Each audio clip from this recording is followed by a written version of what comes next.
কিছু মানুষ হুট করেই জীবনে চলে আসে, আবার হুট করেই জীবন থেকে চলে যায়। মাঝখানে কিছুটা সময় অসম্ভব মায়া জড়িয়ে তারপরেই চলে যায়। প্রচণ্ড ভালোবেসে চোখের জলের বন্যা বইয়ে ভালোবাসার ভিক্ষে চেয়েও যদি তুমি তাকে আটকাতে না পারো, তাহলে তাকে হাসি মুখে বিদায় জানিয়ে দিও বন্ধু।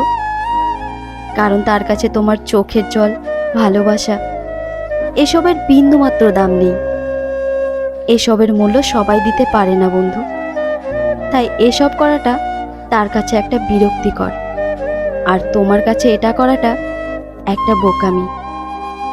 সে থেকে যাওয়ার জন্য আসেনি, আর তুমি তাকে আটকানোর চেষ্টা করছো। তুমি তার কাছে কতটা পারফেক্ট ছিলে সেটা যাচাই করার জন্যই এসেছিল, তোমাকে গড়ে নেওয়ার জন্য না। তার ভালো থাকাটা সে দেখেছে, তোমার ভালো থাকাটা সে দেখতে আসেনি।